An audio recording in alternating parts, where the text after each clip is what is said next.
This is the Talkin Bout the Hoosiers podcast, presented by HoosierIllustrated.com. Hello, ladies and gentlemen, and welcome to episode 18 of the Talkin Bout the Hoosiers podcast, presented by HoosierIllustrated.com. I'm joined by Alec, Lasley, and Staley. I'm Drew Rosenberg, and we weren't planning to have a podcast this week, but with everything that's happened with Indiana basketball, we kind of are forced to. I mean, it was announced yesterday by first broke, I believe, by Zach Osterman at the Indy Star that Mike Woodson will officially be back for year 4 for the 2024-2025 season. So, Alec, I'm going to toss it to you. I guess what are your initial thoughts on Woodson being announced his return? Yeah, I mean, a lot of the talk, obviously, over the last kind of probably 3 weeks, 4 weeks, has been, a major shift in fan support from, obviously getting a fourth year to moving on from him. I was always, for the most part, in the boat of giving him a fourth year. I think over the last week and a half, though, that definitely shifted into, definitely needing some serious conversations in the next couple of weeks to happen to really kind of shift his priorities from kind of the traditional way to play basketball into the modern era. And the comments that he continued to make about, obviously playing two bigs and college basketball being an inside-out game, which theoretically at times it is, right? But you can't continue to build your offense and your system around big men at this point anymore, especially if you're not going to prioritize shooting and prioritize, dynamic playmakers in the backcourt. So when he continued to do that, I think even more of the fan base was kind of off that boat, and that's where things kind of shifted for me. But the fact that they did come out this week and say that they are in full support and they're bringing him back next year, I think, great timing to do it. You have one game obviously left in the regular season before going to the Big Ten tournament. You're now starting to get names pop up that are going in the transfer portal around the country as seasons end. And so you need this coaching staff to have the full support of this administration, at least outwardly and publicly. So every transfer who's out there, every recruit, right, knows that at least for one more year, that this coaching staff is going to be intact and Mike Woodson's going to be there. So, I think, again, there still needs to be some serious conversations about what the style of play is going to be, what kind of players and skill sets this coaching staff is really going to target. But when it comes to bringing them back and the timing of it, I think Indiana did it right in this aspect. Yeah, I mean, a lot of what Alec said is true with that. Obviously pretty big for Mike Woodson to be announced as next year's head coach right off the bat. I really, really love that. You kind of got it over with because I felt like these next 2 weeks, and especially beyond the season, it was going to be even more toxic than what it already was, because that's just kind of how it was becoming, with the fan base. And I think I've said it before when I was just talking to you, Drew, about, in our postgame wrap-ups or whatever, but it's usually those who speak loudest are heard. And I feel it was more of the negative, side of Mike Woodson, that part of fan base, that was making their voices heard. So you often heard that. But along with Alec, I was always in the support of he needed another year. And I think Mike Woodson has earned that. I think he has earned that because you look at what Indiana was with Archie Miller, how bad it was, probably the lowest of the lows that the program's been in quite a while. And then you see Mike Woodson come in, develop Trayce Jackson-Davis into a much better player than what he was under Archie Miller. Obviously bringing some top-level recruits and get Indiana back to the NCAA tournament.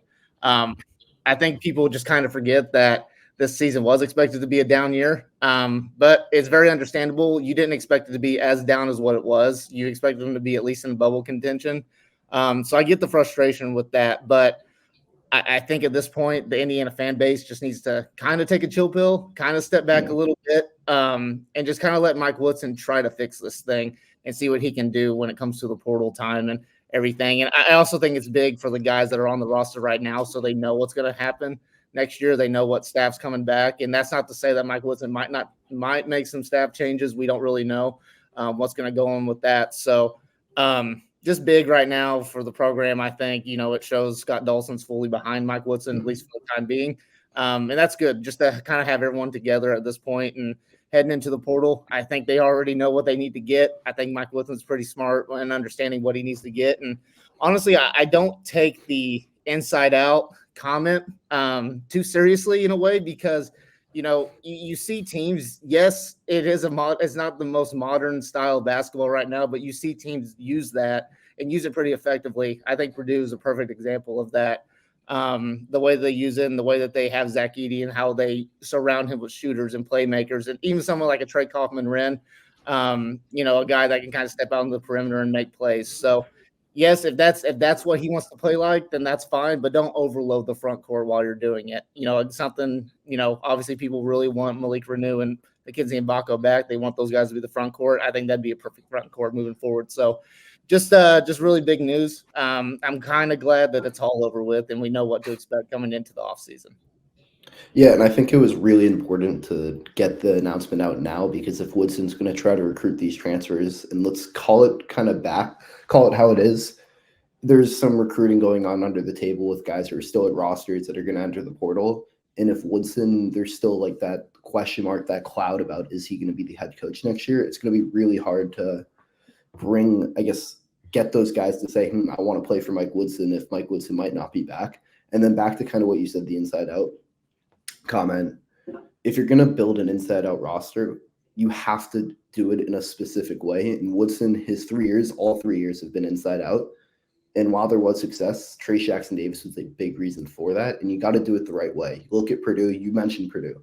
They put shooters, Braden Smith, and guys who can create with the ball in their hands. Indiana does not have a single player on the roster this year who you can give the ball on the perimeter and say, go get me a basket, go get me a really good shot without a pick, without a design play for them, just in isolation. Indiana does not have that this year. They had it last year with Jalen Hood-Schifino, but the lack of shooting and lack of, I'm going to call it a bucket getter, because there isn't really a player on this roster I look at and say, damn, that guy is a bucket getter. And it's something, if you're going to build that inside out, you need to have is like that kind of to go. If the bigs are doubling, you need something to go away from that. You need to be able to mix it up, because you can't just keep dumping it down as we've seen all year. If teams are going to double, and if there's no shooters to kick it out to, there's no way to punish the double team. Yeah, and I mean, look, the comment is what it is, right? I mean, I think again we hit it on the nose here, where he's not theoretically wrong in that comment, but when you look back at the major players going to Final Fours, going to the national championship games, winning the national championship, right, over the last 4, 5, 6 years, I'm not talking that Indiana's obviously going to get back to that aspect in 1 or 2 years just by changing up the system, right? But you look at UConn, Kansas, Baylor, Villanova, even a little bit of Virginia as well, right? Yes, they had an inside-out game, but they also only had one big guy, right? One traditional post player. Whereas, again, if you're going to compare it to Zach Edey, right? Trey Kaufman-Renn is while he is more of a post player, right? He still has the versatility to step out from the on the perimeter, and let's call it what it is. They don't play him a ton after the first couple minutes, right? In the first half, the second half, it's a little bit more staggered in terms of who they bring in, and they have Mason Gillis, who obviously steps into that hybrid forward role. You look at all the national champions that I just kind of rattled off, right? They all had some sort of hybrid forward right next to that big guy, whether it's Matthew Mayer, DeAndre Hunter, right, Alex Caravan, Jalen Wilson, right? Those are all guys who can either create off of the dribble just on their own as that kind of hybrid forward, or step out and shoot, at least 36-37% from three, which all of them did, and really, really contributed to not only the success that all those teams had, but playing that kind of inside out role. But it's just, he's been so adamant, Mike Woodson has, about continuing to play two big men. And we've heard it more over the last, I would say, 2 weeks, about him really forcing Malik Renew into playing a 4. When in high school he played a 5, and that's really contributed to a lot of his foul situations. That can't happen. I think, again, you see the success that Indiana has when they go 3 guards and play McKenzie and Mbako at the 4. We've seen that now numerous times again, that they have more success creating tempo, playing more out in transition, spreading the floor, and then still being able to play through Khalil Ware, who's obviously had a phenomenal season. But you need to have those playmakers on the wing in order to have that successful system, and they just haven't been able to do that. And if you're going to continue to play two bigs, one of those absolutely has to be able to step out and at least keep the defense honest, and be able to open up the floor there, so that paint is not clogged like it typically is when Indiana plays those two big guys. Yeah, and you mentioned guys like Alex Carabin, Jalen Wilson. Alec, do you see like a Mackenzie Mbako in year two kind of being able to step into that kind of role? He's 6'8", 220. I mean, he's more of a natural power forward than he is a small forward.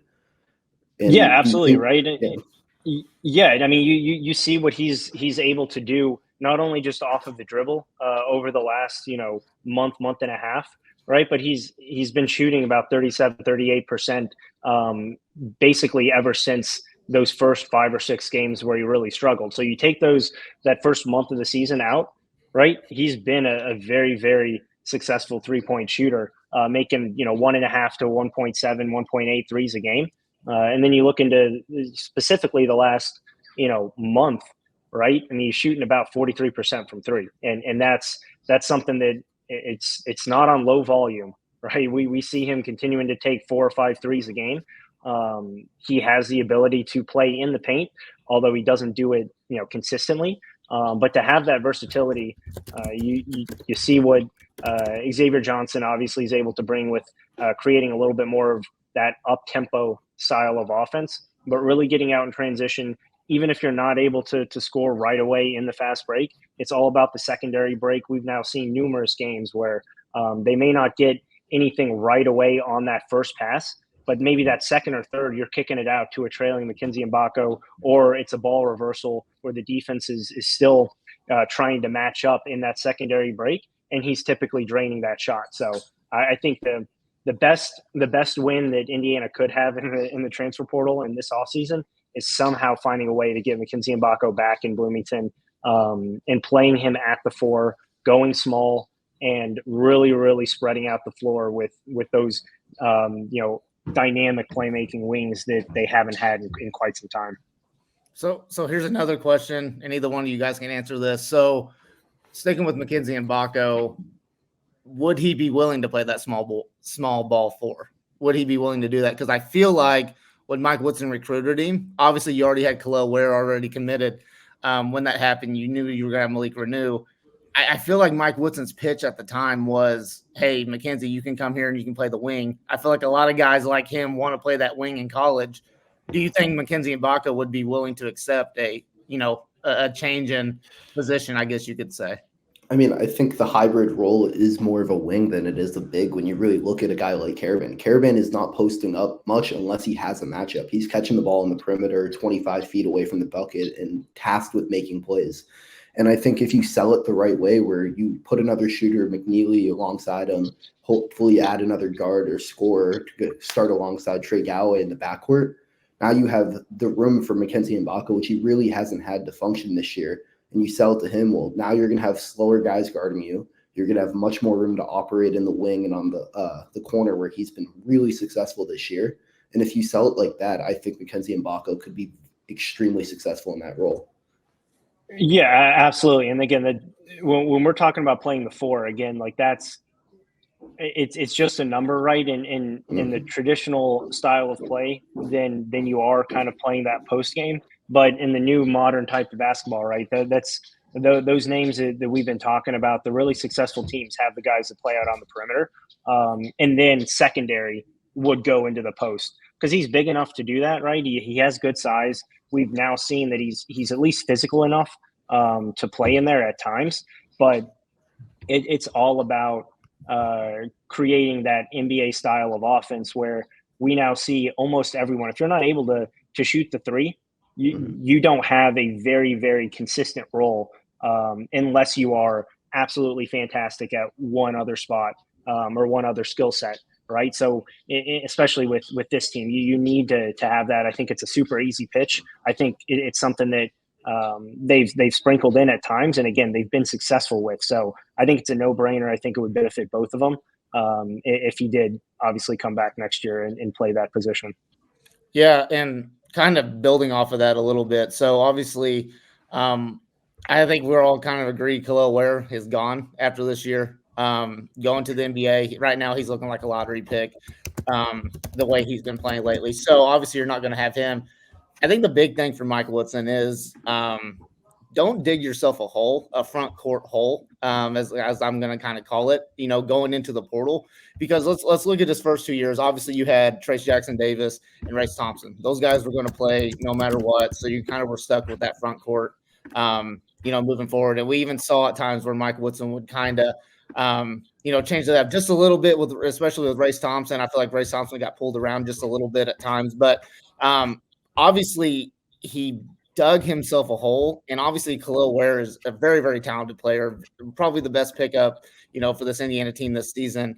And he knew that he was going to play Malik Renew, and he knew he was going to play Khalil Ware together. I mean, those guys had to start and everything. So I think the big thing is for Mike Woodson, because obviously you're going to have to go into the portal, and it's not priority number one, but you're going to have to get a rim protector, somebody like Khalil Ware, just to come in and fill that front court rotation. So the big thing is don't go after a guy, and this may sound a little weird, don't go after a guy that you absolutely have to start alongside Malik Renew, because I think that's just going to honestly just keep him where he's at right now, and it's not going to spread the offense, and you're right back to square one with Mackenzie Mbako at the 3 if he comes back. So obviously I think everyone's all in agreement. Mackenzie Mbako's got to play the 4 next year if he comes back. Malik Renew's got to play the 5 if he comes back. So it's just not a guarantee right now.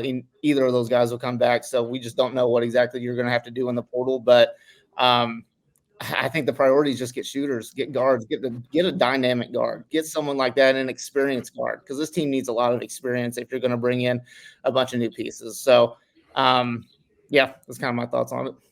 Yeah. Another thing I want to add, I mean, we were talking about positions, the 1, the 2, the 3. In this day and age of basketball, it's 2024. I'm a firm believer that there isn't really positions anymore. I think it's just skill sets more than anything. I think you have ball handlers, I think you have wings, and I think you have bigs. And I think in modern basketball, the most successful teams have two ball handlers, at least a couple wings to go with, and then a big or a combo of a big/wing or a big wing, as we see at Mackenzie Mbako. And it's just one of those things where you put 2 bigs alongside Mbako and it clogs up stuff. We've seen it all year. I mean, it's made it really hard for driving lanes. And when Mbako's been at his best, it's been when things are spaced out. And I just think him playing the 4 alongside Renew, McNeely, another shooter, and then you mentioned Kyler adding guards. That's going to be the biggest thing for Woodson's transfer portal.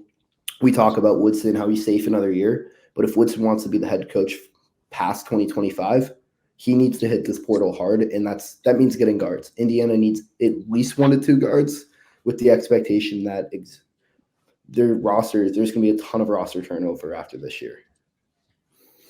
Yeah, I mean, I think I talked a little bit about it earlier this week, right? I mean, I think, again, we're all in unison that you don't necessarily need to bring in unless Malik and or Mackenzie Mbako leave, right? Then that kind of changes everything. But let's just, with the assumption that at least Malik comes back, right? Even if Mackenzie does leave, if you have Malik, you still go out, obviously get a center, a rim protector, but it's not, again, a guy that you have to play 25, 30 minutes a game, right? It's more of a complementary piece that, if need be, you can slide him into the starting lineup, or he can play extended minutes at times. Definitely a proven big, but I don't think, necessarily you have to tie your hands to needing to play 2 bigs because of everything that we just mentioned. And it's yes about, playmaking guards, obviously shooters, but I think you really need to, what made that team last year so successful, in addition to obviously what you had in Jalen and Trace, was everyone knew what their role was. Everyone played their role very well and knew every single game what they had to do, right? Trey Galloway and Miller Kopp had very specific roles on that team. Jalen and Trace had very specific roles, and then everyone else kind of filled in the puzzle there. And, if you go back to year number 1, didn't really have that. And then obviously this year, for many different reasons, you haven't had that as well. So the bigger thing, I think, is really being able to find guys who will not only, really, really succeed in whatever role that they have, but buy into that role. Because you look around the country, right, the best teams, yes, they have obviously really good talent in shooting and playmaking guards, but that doesn't mean that those guys have to play and score 20 a night and play 30 minutes and start, every single game. Those are pieces that buy into the system, buy into the team, buy into the program, and then are able to, find their way into the rotation and play that very, very specific role. And I think that's bigger than just what shooting or playmaking would provide. Obviously, that helps a lot. But I think in order to have stability next year, you do need some of those pieces coming in to fill very, very specific roles, because you're going to have probably 6-7 spots open when it's all said and done. Yeah. And before we move on to our next stuff, I want to stick on Inside Out real quick and ask Alec. Alec, how you feeling about your Inside Out tweet going viral? Mr. Barstool, Jeff Goodman tweeting at it. Let's go, man. Yeah, I mean, again, I think it was again, theoretically, right? He was accurate with kind of what he said, but it's just also very funny because you can't continue to build a team that doesn't play that way. And so it was very ironic how he put that together. But yes, it's almost like Woodson, and I'm not knocking Woodson on anything, but it almost seems like he's on autopilot when it comes to the media at this point in time. He's just going to say the things that he's used to saying and just move on. I don't think anybody's more ready for the offseason, honestly, than Mike Woodson is. I think he's just ready to go and put in some work. So, and obviously he's not going to comment on his job or anything like that, as he saw with Minnesota and stuff. So, I love it. I think he's locked in. I mean, I think he recognized everything that was going on with this roster back at the Purdue game. What was that?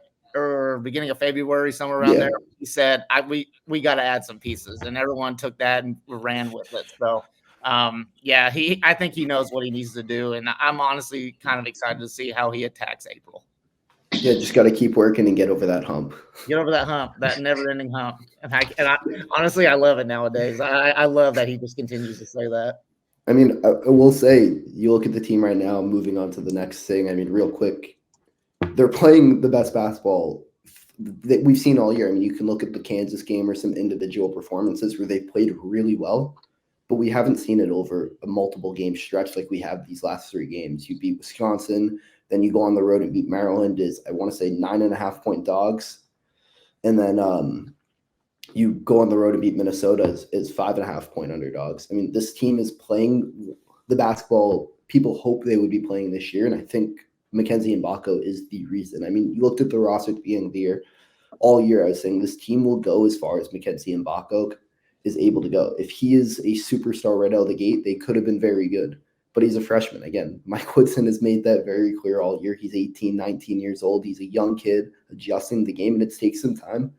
But over the last couple of months, Mbako has lived up to the hype that made everyone so excited for him coming to Bloomington. And if he does return, which seems likely, but in this day and age, you never really know, I would not be surprised if he's the leading scorer on next year's team. Yeah, absolutely. And I think you obviously the play that they've had the last couple of games, right? It's obviously ironic that that's when Xavier Johnson comes back into the lineup. Yeah. Granted, he didn't have a great first game against Wisconsin, but the last 2 games, again, you see what not only Mike Woodson's been talking about, but even Mackenzie Mbako has talked about it a lot over the last couple of weeks, that they play better when they're a more up-tempo team. I think we all agree that this half-court offense, again, with 2 bigs and clogging up the lane, is not conducive to success for this type of roster. So when you get out in transition, you open up the floor a little bit, and again are able to push the pace, even if it's not for fast break opportunities. It just allows you to get into a much better and cohesive rhythm early on in games, and then build off of that moving forward. So again, I think Xavier Johnson's injury definitely impacted the way I do think this team wanted to play. But again, I think that also showed that hopefully going into this offseason, that Mike Woodson cannot put all of his eggs in one basket, regardless of who the player is, because injuries are bound to happen. Poor play is bound to happen at some point in the season. You need to over-recruit whatever the position is, because, again, these are even more than ever just 1 year scholarships and 1 year rosters. So if a guy doesn't like his playing time after 1 year, even if he does like it, but he wants to try to go get more somewhere else, they're more than likely to go out and leave. So you can't bet on anyone returning after 1 year anymore, which is just obviously the era that we're at in college basketball. So over recruit, make sure you have enough depth to sustain any sort of injury or any sort of poor play, and be able to again find the players that will fit specific roles. I think you've now found that over the last 3 games, and that's why you're seeing a lot more of that success in this 3-game winning streak. Yeah, I mean, the talent was never the question with this Indiana team. It was just how you kind of put it together. And that's obviously a lot to blame with Mike Woodson with that. But you look over the course of these last 3 games, that talent's coming out and they're playing with confidence. And honestly, especially last night when, during the Minnesota game, the team's having fun out there. And that's the main thing. And they're really clicking and they're connected pretty well. Xavier Johnson, he's playing like good X as of late. He's kind of taking a step back in a way, and he's kind of letting the other guys go. And I love the fact that Mike Woodson's continuing to start Gabe Cupps to get him those starter minutes experience, getting more experience, and then, obviously relying on Xavier Johnson, when the game comes down on the line. So, I mean, the team's having fun out there. Moving into the Michigan State game, they're building momentum. Hopefully they can get a win there with home, with it being senior night. It's going to be a pretty good crowd, I would think, the last game of the year, the last regular season. So, Indiana, they build momentum. They win against Michigan State, and they have a ton of momentum. They're becoming the team that I feel in the Big Ten tournament that you don't want to play right now. And that's a good thing. Indiana has a chance to play spoiler when it comes to that tournament. And who knows, they can make a big run. We've seen big runs from Mike Woodson in the Big Ten tournament, but wait and see. But the team's playing really well right now and just has a lot of momentum. Yeah, and just to quickly piggyback on Kyler there, which I think you brought up a good point, is these last 3 games, the excitement just seems to be back with these guys, right? They seem more together. They seem to be having fun. Obviously, winning helps that, but even just in the middle of the late second half run that they had to get super gritty, beat Wisconsin, right?